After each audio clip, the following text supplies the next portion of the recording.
Hi Monty and Deanna. This is the Who I See Myself Becoming video. I attached it with the notes.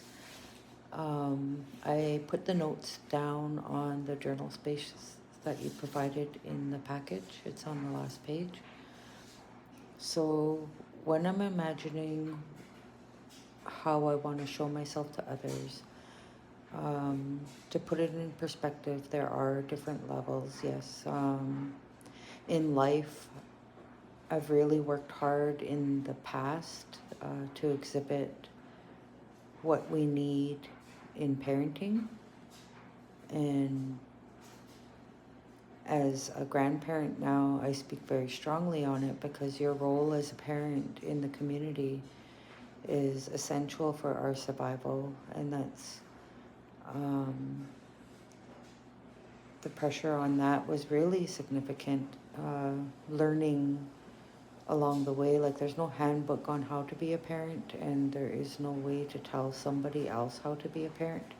But I think leading by example sets a precedent, it sets a bar, and it goes to the same with membership, with lifestyles, life choices, and it really trickles down to all levels, including the peers. And so my position in how I want to become with perspective to life is I want to continue in that journey as a peer, as a mentor, as a grandparent, as a parent, and as a member in the community, because I've always been shifted into that leadership role when it comes to even my personal life. So I aspire for that. I aspire to look and seek. I take everything apart and I look at where I'm going to go down that path and what I want to lead. What I want to see is how I lead. And I always set that out in any of the initiatives. And it's a lot of pressure at times because sometimes I feel like I just want to throw in and just be that rebel and think, why are we even trying this? Nobody's even watching or listening. Because at times it does get chaotic with all of the divisions, all of the tension. You get sidetracked and you don't see the fruits. You don't see things coming to light until it's like right smack in your face. In the traditional aspect, the role and importance of goals, or to reach those goals, sorry. I've already gone through the process of doing smoke to become a hereditary chief, and I did a smoke for a name. I was approached by the clan and asked to take on the role and the responsibility to carry a name within the feast hall underneath our clan. And it comes with great honor, but it also comes with a lot of responsibility. Just in this process itself, my eyes have really been opened up to how broad the role is and what the responsibilities are and what we're facing. Because currently we're feeling a lot of pressure that our traditional system is being kiboshed or overridden or squashed out and lost, and we're in the process of trying to ensure that we keep that vital, live, and vibrant, and we want to do so without putting people out of place and disrespecting them, because we honor all the knowledge that is brought before us, and it comes in many different forms: day-to-day learning, whether it's right directly in the feast hall or whether it's identified through your roles within the community or as a family member or as a clan member.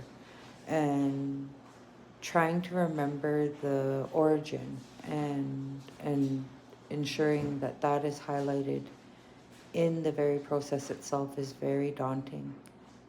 It takes a lot of energy out of you, and but it's important.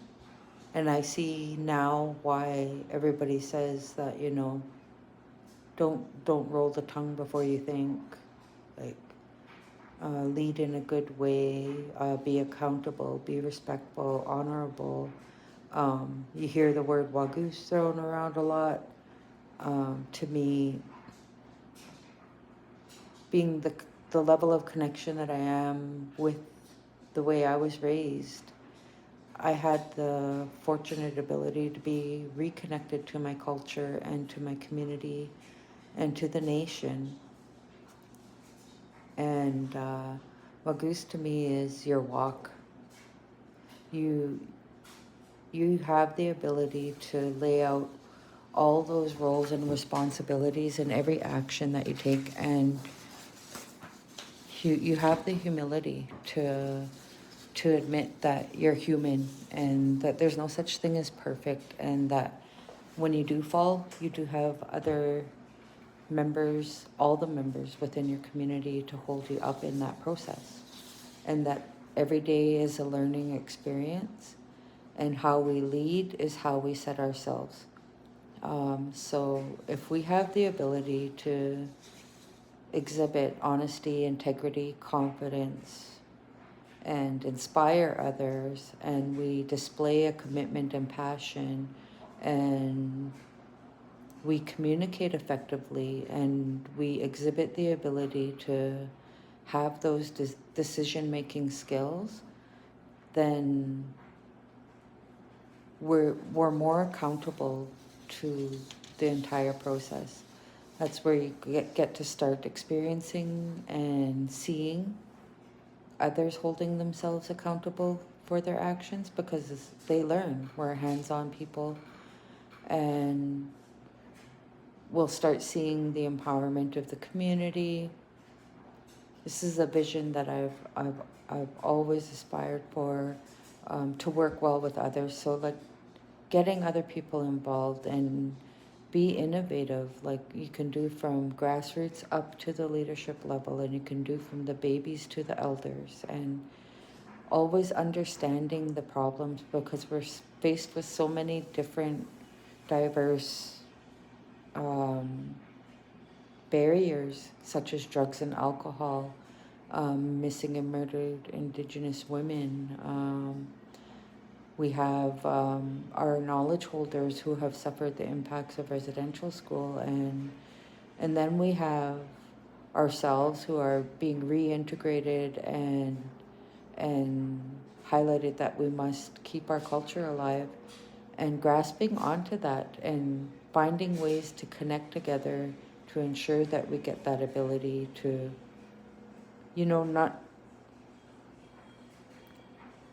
not know it all, but at least grasp onto everything that we have had before us, embracing everything.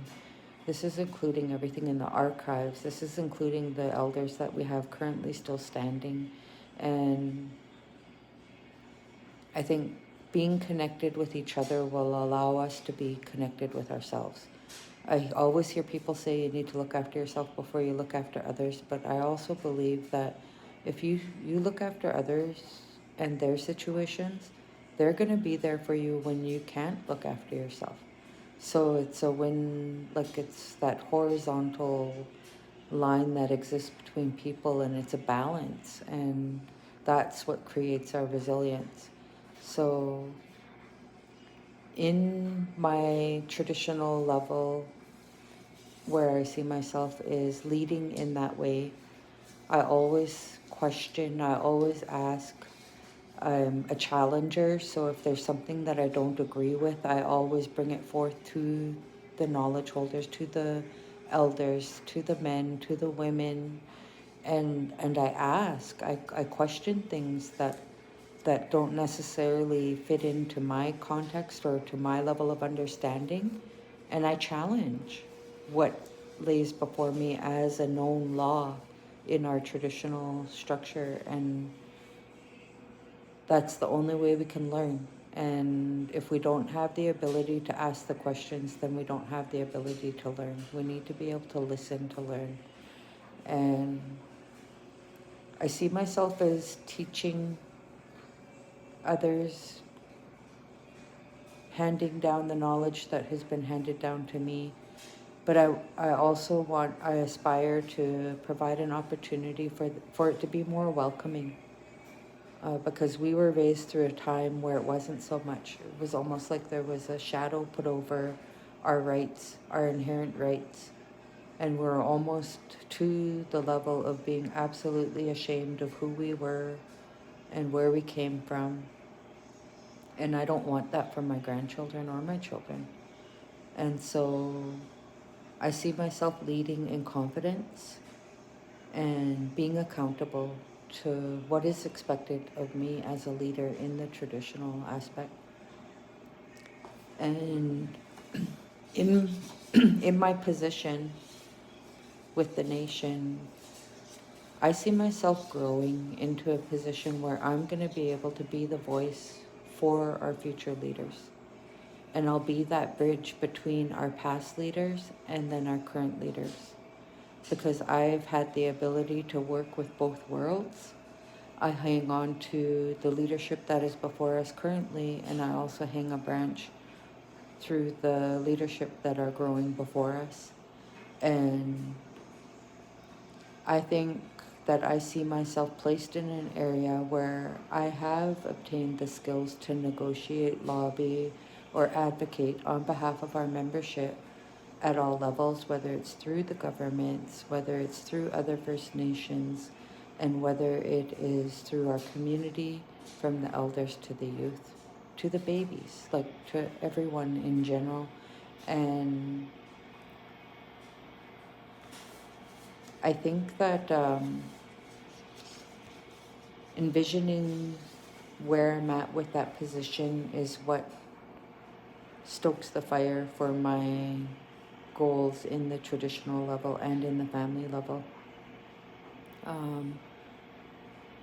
Applied knowledge is good knowledge, so like there's areas that I see that we need to improve. There needs to be more improvement on family supports for individuals such as us, and that's one area that I want to tackle. And that's what I mean, like I want to lead in those initiatives and put my voice forward to ensure that we don't have other people struggling to find a space or place in society. There needs to be proper supports for First Nations mothers who are leading in the nation and raising children in a healthy environment so that they're not easily subjected to that harsh element that we've faced as First Nations for years and years. And I find that a very hard balance. There's some days that I feel like when I'm off on a meeting, I think about my children at home who I've raised to not run around, not drink, not do drugs. I've raised them to know that school is not an option, education comes first.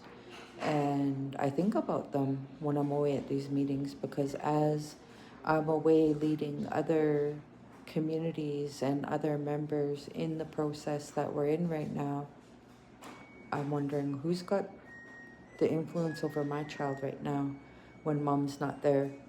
And I think like we need stronger supports for areas like that so that we don't feel like we're abandoning our responsibilities in our passion, because it does take a deep level of commitment when you're applying yourself full throttle, which is very much needed within our nation. But it also, we need that support to lean on throughout the entire process. So yeah, that's just one way that I see, like getting innovative, getting creative, is what I see. I see that in the short span, and I'm going to create supportive programs like this to encourage leadership to step forward and encourage the current leadership to hand off to the respective leaders in a happy, meaningful, progressive manner.